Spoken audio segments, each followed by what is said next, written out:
सो लंबे पैसे उन 5 ने पकड़े और अब आपके मिकदाद खान बलोच, रियाज फतेहाना, असलम गुमन और जैन कुरैशी का तायुन आपने करना है कि दबाव था या पैसे थे, मगर आप लोगों को इन सबको शो कॉज नोटिस आप जारी कर रहे हैं, आप तस्दीक कर रहे हैं। लेकिन आज ऑपोजिशन लीडर ने स्पीकर से तस्दीक कराने की भी कोशिश की है कि लॉबी में कौन कौन था, कैमरे खोले जाएं। एयाज सादिक ने कैमरे खुलवाने की यकीन दहानी भी कराई है, लेकिन last I check Sheikh Waqas साहब, आप और जैन ही थे जो पार्लियामेंट के हाथों से अरेस्ट हुए थे, और तब भी बड़ी स्पेशल कमेटी और काम और कैमरे खुलवाने की बात एयाज सादिक साहब ने की थी। अब आपको है यकीन उन पे कि आप कराएंगे? मुझे एयाज सादिक साहब की बात पे, जो कि वो कस्टोडियन ऑफ द हाउस है, बिल्कुल भी यकीन नहीं है। इसलिए कि ये जो स्पेशल पार्लियामेंट्री कमेटी बनी है मेहर बहन, ये तो हमारे लिए बनी थी। वो जो रूपोशों जो जो नकाब पोश थे और आके एमएनएस को असेंबली में से उठा के ले गए। हाँ। मगर जिसकी आप मीटिंग्स देख लें कितनी हो चुकी हैं, इनको इन्होंने अपने अगले मजमूम इरादों के लिए तो इस्तेमाल कर लिया, बट जिस काम के लिए बनाई गई थी वो भी एजेंडे के ऊपर ही नहीं आया। हाँ। सीसीटीवी फुटेज उसकी नहीं निकाली गई है, उस हवाले से एफआईआर अभी तक कोई दर्ज नहीं की गई है।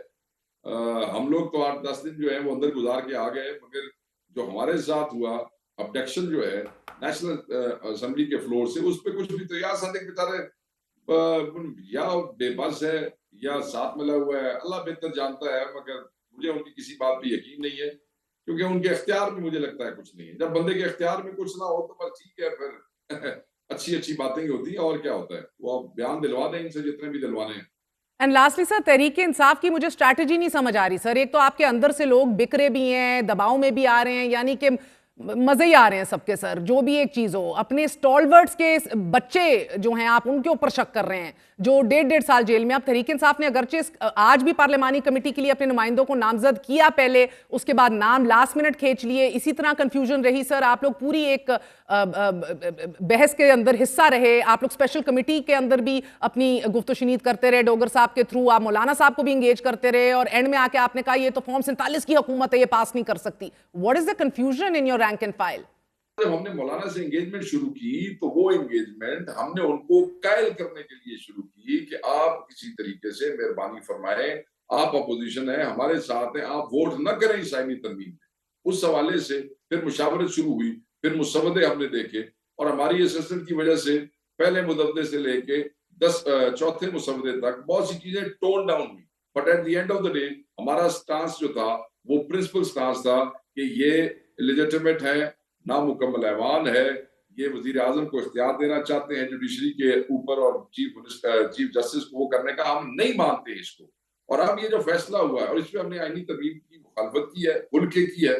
जो फैसला हुआ है कि हमने पार्लियामानी कमेटी में नहीं बैठना, उसकी भी मेहर बहन सिर्फ एक वजह है, वो वजह आप सुन लें। देखें, वो 26 शिकों में से मेन 3 ऐसी शिकें थी जिसपे हमें इख्तलाफ था आईनी तरमीम के हवाले से। मेन 3 चीजें थी जिसमें कॉन्स्टिट्यूशन ऑफ द बेंचेस है, जिसमें ये आपका ये आपका चीफ जस्टिस जो है वो निकालना है। 3 उसमें से 3 सीनियर जजेस में से अपनी मर्जी से कमेटी निकालेगी, और फिर वो जो नुमाइंदगी है कमेटी के अंदर जिसमें हुकूमत के लोग ज्यादा, हमें इन 3 चीजों पे वो था। इन्होंने धौंस से, बदमाशी से, पैसे खरीद के, बंदे खरीद के इन्होंने आईनी तरमीम तो करवा ली हमारी मुखालफत के बावजूद। अब उसके नतीजे में जिस शिक पे हम मुखालफत कर रहे हैं, उसी शिक की रूह के तहत वो हमें कहते हैं ये कमेटी में आप आके बैठ जाए।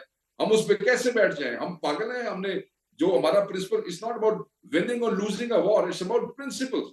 अब आप सवाल ये करेंगी कि आपने नाम क्यों दिए, तो तारिक फजल साहब ने चीफ विप पार्लियामेंट डोगर साहब को सुबह उनसे नाम मांग लिए। जो चीफ विप को चाहिए था कि वो सबसे मुशावरत करके देते, वो टाइमली मुशावरत नहीं हो सकी, 1-2 बंदों के साथ हो सकी, जिसपे नाम उन्होंने भेज दिए। जिस वक्त शाम को कमेटी बैठी और उन्होंने एक एक एस्पेक्ट देखा, इस पे यूनानिमस वोट हुआ, यूनानिमस हुआ, सबने कहा कि बिल्कुल खत्म करें, कोई नहीं जाना। क्योंकि हम, हमारे प्रिंसिपल्स की वो होती है कि एक तरफ हम आईनी तरमीम की मुखालफत कर रहे हैं इस वजह से, और दूसरी तरफ हम उसी का हिस्सा बन के वैलिडेट कर रहे हैं उनको। यानी कि हम इनके उस इस जो हमला है जुडिशरी पे, हम सिर्फ इसलिए कि we should be on record.